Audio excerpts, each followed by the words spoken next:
तो मेरे प्यारे दोस्तों, कैसे हो आप सब। आशा करता हूँ आप सब मस्त होंगे और आपकी पढ़ाई अच्छे से चल रही होगी। तो आज इस वीडियो में हम पर्सनावली 7.3 को सोल्व करने वाले हैं और जितने भी क्वेश्चन पॉसिबल होंगे अच्छे से चलता रहा काम तो करते रहेंगे, वरना अगर कुछ मतलब माइक में प्रॉब्लम या फिर बैटरी डाउन या फिर कुछ हुआ तो इसको रोक देंगे वहाँ तक। बाकी कोशिश करते हैं इसको समाप्त करने की, वरना सेकंड पार्ट में कंप्लीट कर लेंगे जिससे कि ज़्यादा वीडियो लंबी ना हो। तो शुरू करते हैं बिना टाइम वेस्ट करे इस वीडियो को। तो सबसे पहले मैं कॉन्सेप्ट क्लियर करना चाहता हूँ आपको जो इसमें मतलब एक्सरसाइज में उपयोग होंगे। तो सबसे पहले मैं कुछ डायग्राम बना लाया हूँ जिससे कि टाइम बचे। तो टाइम हमारे लिए बहुत इम्पोर्टेंट है क्योंकि आपके पेपर नज़दीक आ रहे होंगे, मुझे पता है आप तभी देख रहे होगे इस वीडियो को। तो सबसे पहली कसौटी क्या है हमारी, एस मतलब कि भुजा भुजा भुजा। मान लो एक त्रिभुज ये है ABC और एक त्रिभुज है PQR। अगर इस त्रिभुज की ये वाली भुजाएं, या वाली भुजा इस भुजा के बराबर है, या वाली भुजा इस भुजा के बराबर है और या वाली भुजा इस वाली भुजा के बराबर है, तो हुआ क्या, AB बराबर है PQ के। दूसरे वाले मतलब कि एक त्रिभुज की एक भुजा और दूसरे त्रिभुज की भी वह भुजा। आप अगर सिंपल भाषा में कहें तो एक त्रिभुज की तीनों भुजाएं दूसरे त्रिभुज की तीनों भुजाओं के बराबर हो तो वह क्या कहलाता है, सर्वांगसम कहलाता है। तो अर्थात ये त्रिभुज क्या होंगे, एक दूसरे के सर्वांगसम होंगे। यह है सर्वांगसम का सिंबल। आप पीछे देख भी सके हैं, मतलब हमने पीछे कर भी लिए हैं, काफ़ी 2 एक्सरसाइज कंप्लीट कर लिया। अगर आपने नहीं देखा तो प्लेलिस्ट खोल कर देख सकते हैं। पूरे 9th की मैंने लाइन वाइज पढ़ा रखा है, लाइन से बिल्कुल। आगे चलता है, अगली है RHS। ये एक समकोण त्रिभुज है, ये 90 डिग्री होगा। इसको नाम दे देता हूँ ABC, इसको दे दिया PQR।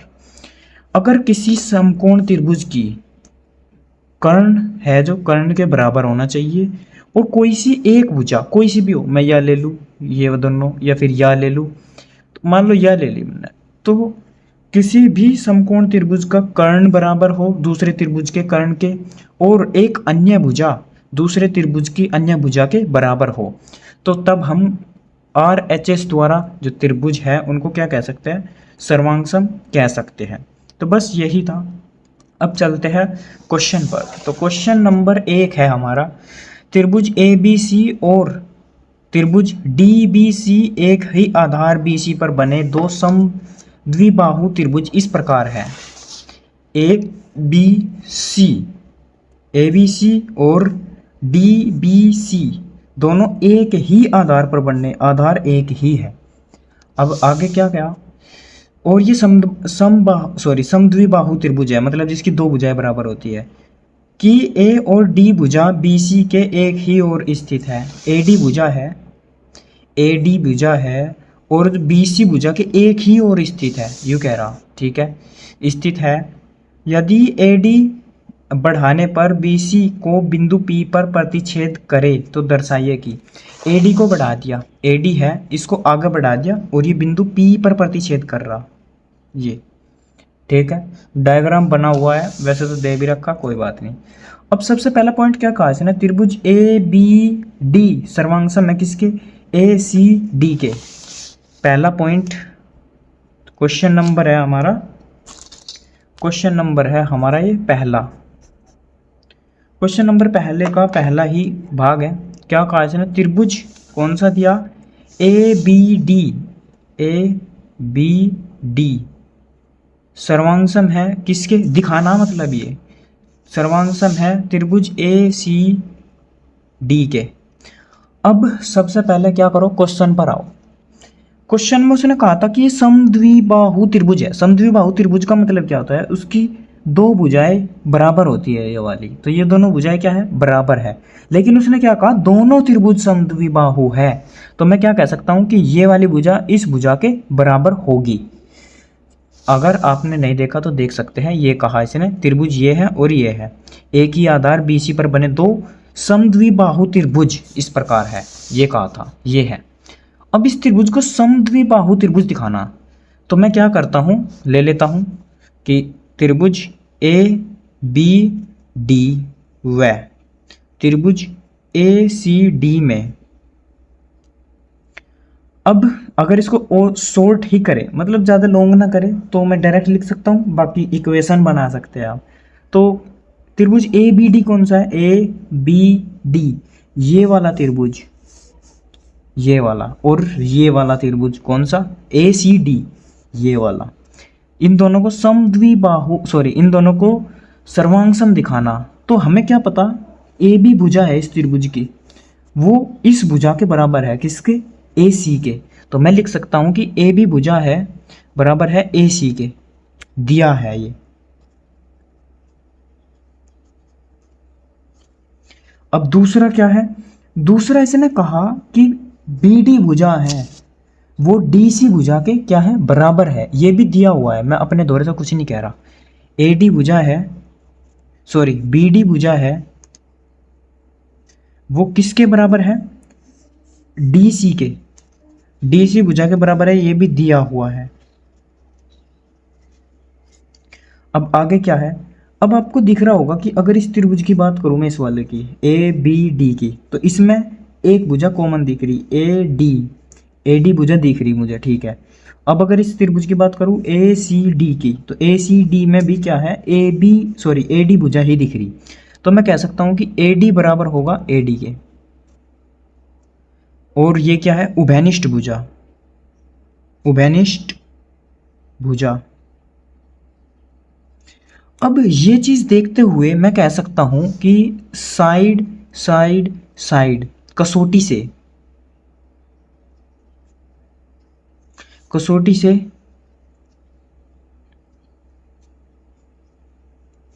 साइड साइड, मतलब भुजा भुजा भुजा की कसौटी से जो त्रिभुज है, कौन सा? ये वाला जो लिया था, या फिर ये जो दिया था इसने क्वेश्चन 1 में ज्ञात करवाने को, तो ए बी डी सर्वांगसम होगा किसके? त्रिभुज ए सी डी के। अब चलते हैं इसके भाग संख्या 2 पर। भाग संख्या 2 में क्या है? त्रिभुज ए बी पी सर्वांगसम है त्रिभुज ए सी पी के। त्रिभुज ये लिख दिया मैंने, ये जो ए बी पी है सर्वांगसम है ए सी पी के, ये दिखाना है त्रिभुज।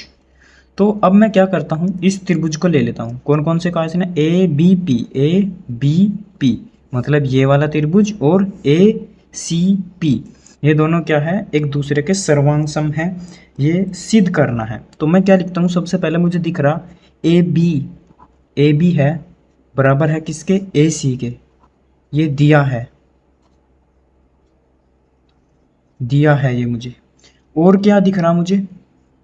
और अगर मैं इसमें देखता हूं कि बी ए डी, ये वाला कौन, और सी ए डी, और ये वाला कौन, ये दोनों कौन आपस में क्या होंगे? बराबर। क्यों? क्योंकि हमने जो प्रश्न संख्या, मतलब खंड 1 था इसका, उसमें ये दोनों त्रिभुज क्या किए थे? आपस में सर्वांगसम किए थे। तो सर्वांगसम होने के कारण हम कह सकते हैं कि इसके सम्मुख कोण आपस में क्या होंगे? बराबर। तो ये दोनों कोण क्या होंगे? इसके बराबर होंगे। तो मैं क्या लिख सकता हूँ आगे? B A D, angle B A D बराबर होगा किसके? एंगल सी ए डी के, एंगल सी ए डी के। ये हम कह सकते हैं कि प्रश्न संख्या 1 से, प्रश्न 1 से भी कह सकते हैं आप, और जो सर्वांगसम होने के कारण भी कह सकते हैं। अब आगे क्या करता हूं मैं? आगे मुझे दिख रहा कि अब मैं क्या कह सकता हूं, अगर ये त्रिभुज ले रहे तो यह भुजा है AP है, वो 2 बार दिख रही, AP बराबर होगी AP के उभयनिष्ठ है, उभयनिष्ठ भुजा है। अब अगर ये उभयनिष्ठ भुजा है तो मैं कह सकता हूँ त्रिभुज होगा जो ABP, वो सर्वांगसम होगा किसके? त्रिभुज ACP के। अब अगर ये इसको सेटिस्फाई कर रहा है तो वह मैं लिख सकता हूँ कि जो एंगल होगा BAP, एंगल BAP बराबर होगा किसके? एंगल CAP के। ये अभी मैंने क्यों लिखा? क्योंकि अब आगे काम आने वाला है। किससे? CPCT से ये होगा। अब मैं क्या करता हूँ, इसको मान लेता हूँ समीकरण 1। अब चलते हैं आगे, मतलब खंड तीसरे पे। तीसरे खंड में इसने हमसे क्या कहा, इसने कहा ए पी है वो एंगल ए और डी को समद्विभाजित करता है, ये दिखाना। ए पी है एंगल ए बी, मतलब ए डी और ए पी को समद्विभाजित करता है। समद्विभाजित का मतलब क्या होता है, दो बराबर भागों में बांटता है, ये दिखाना है।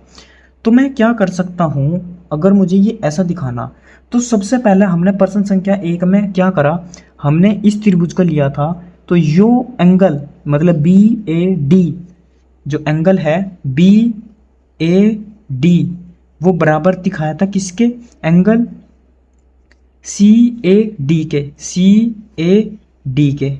ये आप कह सकते हैं कि प्रश्न संख्या 1 से, या फिर जो सर्वांग समता होने के कारण त्रिभुज कौन कौन से सर्वांग सम थे, पीछे कौन से त्रिभुज हमने सर्वांग सम निकाल लेते, त्रिभुज ए बी डी, त्रिभुज ए बी डी सर्वांग सम था किसके, त्रिभुज ए सी डी के, ए सी डी से डी के। तो इससे हो गया, इसको मैं मान लेता हूं समीकरण 2। और समीकरण 1 ये है, मतलब कि एंगल बी ए पी बराबर किसके है, एंगल सी ए पी के। ये हम कह सकते हैं समीकरण 2 से, सॉरी 1 से, समीकरण 1 से। तो अब हम क्या कह सकते हैं कि जो अतः AP होगा, जो AP एंगल A और D को एंगल A और एंगल D को समद्विभाजित करेगा, समद्विभाजित करता है। तो ये था। अब चलते हैं इसके खंड चौथे की ओर, 4th नंबर की ओर। 4th नंबर में क्या कहा इसने, 4th नंबर में कहा AP रेखाखंड BC का लंब समद्विभाजक है। AP है जो, वो BC का लंब समद्विभाजक है, मतलब कि इस पर लंब है और क्या है, इसका समद्विभाजक का मतलब क्या होता है, दो बराबर भागों में बांटता है, मतलब ये वाली इसके बराबर होगी। तो सबसे पहले मैं क्या करता हूँ, इस भुजा को इसके बराबर दिखाता हूँ, और ये दिखाने के लिए मैं क्या करता हूँ, मैंने लिया था ABP त्रिभुज लिया था, और कौन से क्वेश्चन में, प्रश्न संख्या 2 में। तो अगर मैंने ये त्रिभुज और ये त्रिभुज सर्वांगसम दिखा दिया था, तो मैं सर्वांगसम होने के कारण क्या होगा, यह भुजा इस भुजा के बराबर होगी। तो मैं लिख सकता हूँ कि BP बराबर होगा PC के, किससे, त्रिभुज जो ABP है, और दूसरा त्रिभुज क्या है ACP, ये क्या है, सर्वांगसम थे ये, इसके कारण लिख दिया मैंने, आगे कारण दिखा दिया से। अब आगे क्या करना, अब मुझे दिखाना है, मतलब यह भुजा तो इस भुजा के मैंने बराबर दिखा दी, अब मुझे दिखाना कि ये एक मतलब 90 डिग्री का होगा, लंब समद्विभाजक कहा ना, तो मतलब कि ये 90 डिग्री का होगा, ये मुझे दिखाना है। और अब थोड़ी सी बात और ध्यान से देखो, अगर ABP की बात करूँ और ACP की बात करूँ मैं, अगर ये दोनों त्रिभुज सर्वांगसम है, ये सिद्ध कर चुके हैं हम। अगर ये सर्वांगसम है तो दोनों के दोनों आपस में क्या है, बराबर है, मतलब कि जो इनका ये एंगल है ये वाला, तो इस वाले कोण के क्या होगा, बराबर होगा। और BC क्या है, एक BC एक सरल रेखा है, सरल रेखा है, और सरल रेखा पर कोण कितने डिग्री का होता है, 180 डिग्री का होता है। तो मैं क्या कह सकता हूँ, APB जो एंगल है APB plus angle APC, angle APC बराबर किसके होगा, 180 डिग्री के होगा। और अब मैं क्या कहता हूँ, अगर APB और APC दोनों आपस में बराबर होंगे, क्यों कह सकता हूँ मैं, क्योंकि ये त्रिभुज क्या है, आपस में सर्वांगसम है दोनों के दोनों। अगर ये सर्वांगसम है तो मैं क्वेश्चन नंबर 2 को ले लेता हूँ और 2 से इसको बराबर कर देता हूँ, मतलब कि मैं लिख सकता हूँ कि जो एंगल है, यहीं पर लिख देता हूँ, जो एंगल है APB बराबर होगा किसके, एंगल APC के। ये कह सकता हूँ मैं समीकरण, या फिर जो त्रिभुज सर्वांग सम होने के कारण हो जाएगा। तो त्रिभुज ए बी पी सर्वांग सम है किसके, त्रिभुज ए सी पी के, तो इस कारण से हुआ ये से। अब क्या करना मुझे, अब आपको क्या दिख रहा कि मुझे 90 डिग्री दिखाना, लेकिन ये वाला और ये वाला बराबर है एक दूसरे के, तो मैं इनमें से कोई से एक की जगह ये मान रख सकता हूँ। तो मैं इसकी जगह ये रख देता हूँ, ये आ जाएगा यहाँ पर। तो ये कितना आ गया, एंगल ए पी सी बराबर होगा एंगल ए पी सी के बराबर 180 डिग्री। और ये कितनी बार है, सॉरी प्लस, ये है प्लस, इसको समीकरण मान लेता हूँ 3। तो इसको समीकरण 3 से सोल्व कर रहे हैं अब समीकरण 3 से यहाँ से सोल्व कर रहे, तो ये कितने हुए 2 एंगल ए पी सी बराबर होगा 180 के, तो 2 से इसको काटेंगे तो ये आ गया एंगल ए पी सी बराबर 90 डिग्री, जो कि हमें प्रूफ करना था, यही हमें सिद्ध करना था, यही सिद्ध करना था। तो अब चलते हैं प्रश्न संख्या 2 की ओर। प्रश्न संख्या 2 क्या है, एडी एक समद्विबाहु त्रिभुज ए बी सी का एक शीर्षलंब है। ये है शीर्षलंब किस त्रिभुज का, ए बी सी का, जिसमें ए बी बराबर है ए सी के। दर्शाइए कि ये मतलब दिखाना है। तो अब क्या करता हूँ मैं, सबसे पहले प्रश्न लिख लेता हूँ। ये कौन सा है, प्रश्न संख्या 2 है। और प्रश्न संख्या 2 का डायग्राम बना लेता हूँ मैं अच्छे से। सबसे पहले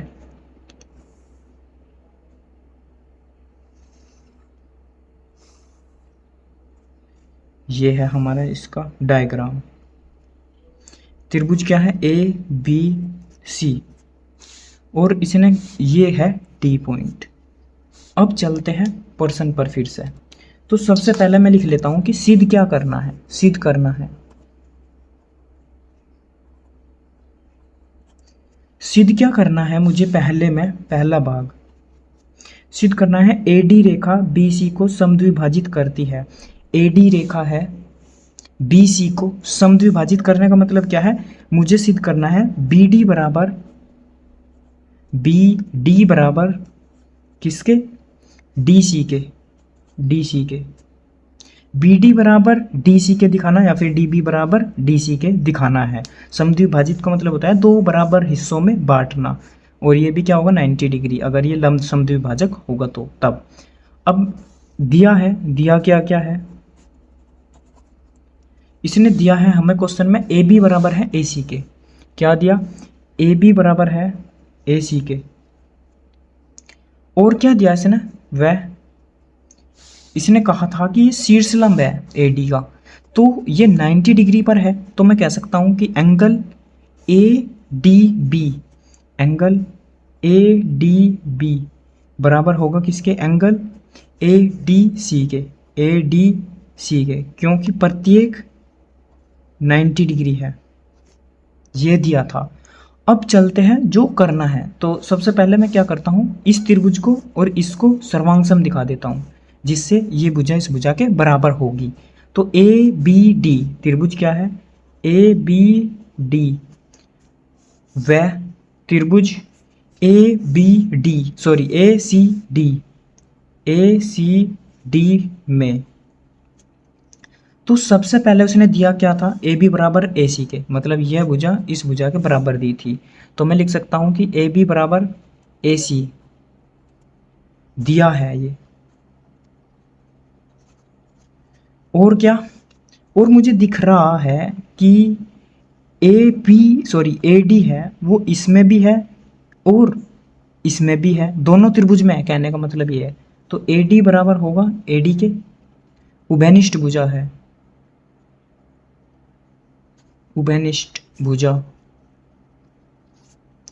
और क्या है, और ए डी बी एंगल है, जो एंगल ए डी बी वो बराबर होगा किसके, एंगल ए सी डी के, ये क्या है, प्रत्येक 90 डिग्री है। अब हमें तीनों चीज मिल चुकी है, लेकिन ये क्या है 90 डिग्री है, तो RHS जो मतलब कसौटी है RHS लगेगी, और RHS की सहायता से क्या होगा, जो त्रिभुज होगा ए बी डी वो सर्वांग होगा किसके, त्रिभुज ए सी डी के। तो यही हमें पहले में सिद्ध करना था, लेकिन इसमें क्या कहा था इसने कि ये एक इसका समद्विभाजक है। तो मैं कह सकता हूँ कि बी डी बराबर होगा किसके, डी सी के। बी डी बराबर होगा डी सी के या फिर सी डी के। किसकी सहायता से कह सकता हूँ, सी पी सी टी से। अब दूसरा खंड क्या कहा इसने, दूसरा पॉइंट इसमें, दूसरे पॉइंट में कहा था इसने ए डी ए को समद्विभाजित करता है। ए डी ए को समद्विभाजित करने का मतलब क्या है कि ये वाला कोण है, इस कोण के बराबर दिखाना मुझे। ये वाला कोण इस कोण के बराबर मैं कैसे दिखा सकता हूँ, अगर ये त्रिभुज इसके क्या है, सर्वांगसम है। अगर ये वाला त्रिभुज इस वाले त्रिभुज के सर्वांगसम है तो इसके संगत कोण आपस में क्या होंगे, बराबर होंगे। तो मैं क्या कह सकता हूँ कि सबसे पहले तो त्रिभुज है ए बी डी, सर्वांगसम है किसके, त्रिभुज ए सी डी के। तो अब मैं लिख सकता हूँ कि एंगल होगा बी ए डी बराबर होगा किसके, एंगल सी ए डी के, सी पी सी टी से। तो ये ही इस प्रश्न में हमें सिद्ध करना था। तो आज का हमारा टारगेट इतना ही था। अब आगे हम अगली वीडियो में, अगले पार्ट में जो प्रश्न संख्या 3, 4 और 5 इनको कंप्लीट करेंगे। आशा करता हूँ आपको वीडियो पसंद आई होगी।